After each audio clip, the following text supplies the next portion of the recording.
तो आज हम बताने वाले हैं प्रेजेंट परफेक्ट कंटीन्यूअस टेंस क्या है।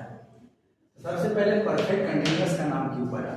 परफेक्ट यानी कि इसमें टाइम जो होता है फिक्स होता है, इसलिए इसका परफेक्ट। कंटीन्यूअस यानी कि इसमें काम अधूरा होता है, काम कंप्लीट नहीं रहता है।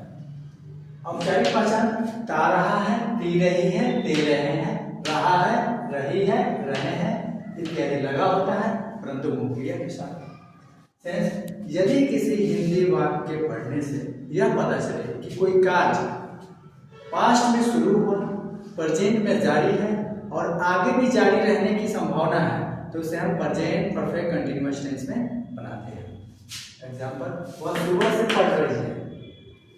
वह सुबह से पढ़ रही है यानी कि इसका काम जो शुरू हुआ है पास्ट में हुआ है, पहले हुआ है, अभी वो जारी है और आगे भी इसको जारी रहने की संभावना है, इसलिए हम इसको इसी टेंस में बनाते हैं। जैसे she has been reading since morning, हम लोग 2 दिनों से पढ़ रहे हैं। मेरा जो काम चालू हुआ है पास्ट में हुआ है, प्रेजेंट में जारी है और आगे भी जारी रहने की संभावना है, तो ये भी प्रेजेंट परफेक्ट कंटीन्यूअस में जाएगा।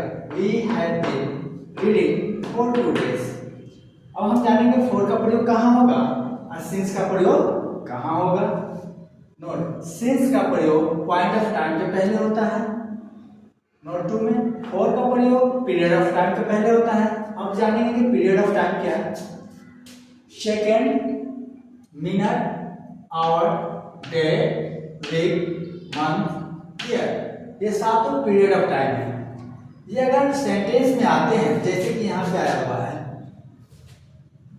2 days, यानी कि डेज से पहले फॉर का प्रयोग हुआ, ये सातों वर्ड में से आ रहा है, इससे पहले हम किस चीज का प्रयोग करेंगे? फॉर का, बाकी के साथ सिंस का प्रयोग करते हैं। Thanks for watching.